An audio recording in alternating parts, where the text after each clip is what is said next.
McDonald's-ში თურმე სუნის გამფრქვევები უყენიათ იმისთვის, რომ მიიზიდონ მომხმარებლები, ანუ მართლა ცხობის ესეთი აქტიური სურნელი შეიძლება არ ტრიალებდეს რეალურად, ვიდრე ხელოვნური სუნის გამაძლიერებლები იმისთვის, რომ ჩვენს გადაწყვეტილებაზე მიიღონ იქონიან გარკვეული გავლენა.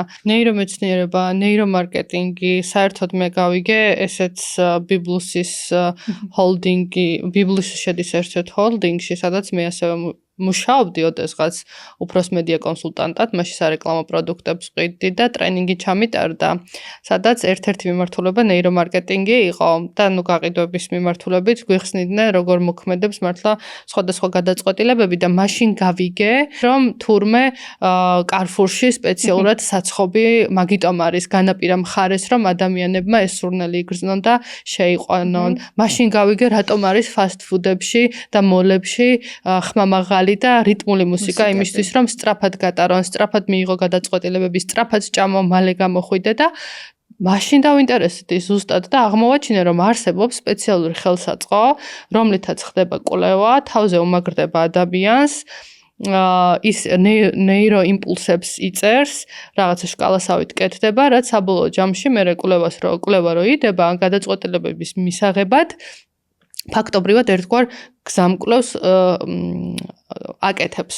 შენ ამ სფეროში მე ერთადერთი ხარ, მე მგონი საქართველოში, ვინც გავიცანი ამ მიმართულებით.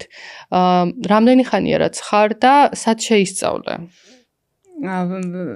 დაინტერესებული ვარ ძალიან დიდი ხანია, თუმცა ამას ნეირომეცნიერება ერქვა თუ ნეირომარკეტინგი და გაყიდვები, მაშინ ასე ძალიან არ ვიცოდი.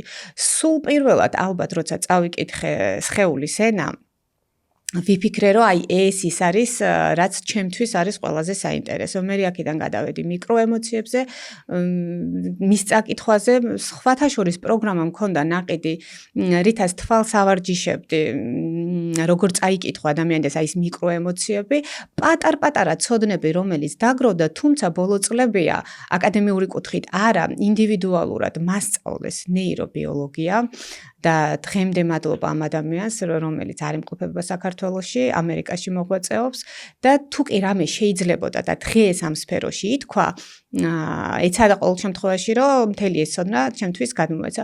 მე დავამატე პატარ-პატარა კურსები, თუ კი სადმე რამეს წავაწყდებოდი, ყველგან ყველაფერს გავდიოდი, რომ თქვა, რომ ქართულად მასალები ან პროფესიონალები ამ კუთხით ნაკლებია და თუ არიან ფსიქოლოგიის სფეროში. და ძალიან რთულია დააკავშირო მე ეს ცოდნები უნდა გადმოიტანო შენ, ამას კიდე ცალკე კვლევა და გაზომვადი მაჩვენებელი სჭირდება და გადმოიტანო მარკეტინგსა და გაყიდვებში, რაც სხვათა შორის ვერ ვიტყვი, რომ აი ასე ხშირად ხდება, რომ აი ეს ნეირომეცნიერება და ნეირომარკეტინგი რაღაც ძალიან იდეალურად ახასიათებენ, რომ ეხლა რაღაც ისეთი ჩატარდება, რომ всё ჩვენ ყველაფერს გავიგებთ. თუმცა მინდა იმედი გავუცხროა და ვუთხრო მომხმარებლებს, მაყურებლებს ის, რომ აი ასე არ არის. ერთი შეხედვით და ერთი კვლევებით აი რაღაც ჯადოსნობა არ ხდება. მაინც საბოლოო ჯამში მიდიხარ რაციონალიზაციაზე. განსაკუთრებულობა აქვს ის, რომ მე მაინც მგონია, რომ აი ნეირომეცნიერების შემოტანით მარკეტინგსა და გაყიდვებში საფუძველი კიდევ უფრო მეტად მყარდება ბრენდინგის.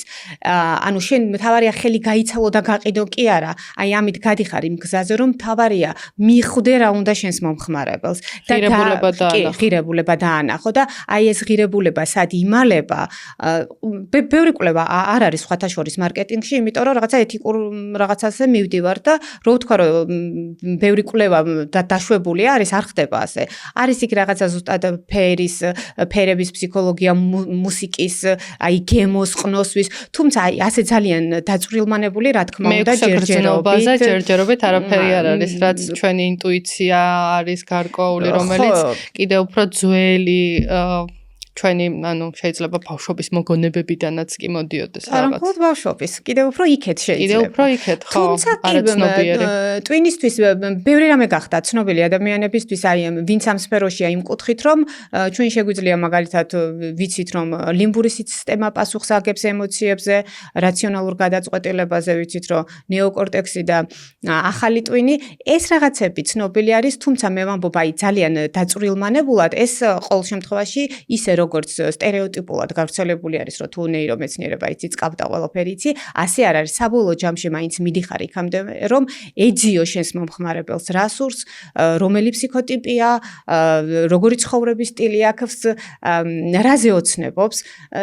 ნათქვამია ასე, რომ თუ კი შენ იმ დონეზე იცი, შენი მომხმარებელი, რომ ძილის წინ რომ აქვს ის რაღაც 10 წუთი, სანამ დაიძინებს და მანამდე ფიქრობს, აი იმ ფიქრს თუ გაარტყამ და თუ მიხვალ იქამდე, რომ ისე კარგად იცნობ, რომ იცი რაზე ფიქრობს ძილის წინ, რაზე ოცნებობს და რის ეშინია, უკვე შენ იცნობ, მასზე შეგიძლია უკვე იმუშაო მის ღირებულებათა სისტემაზეც, მის გამოწვევებზეც და დაეხმარო მას, რომ მეორე დღე და ხვალინდელი დღე გქონდეს უკეთესი.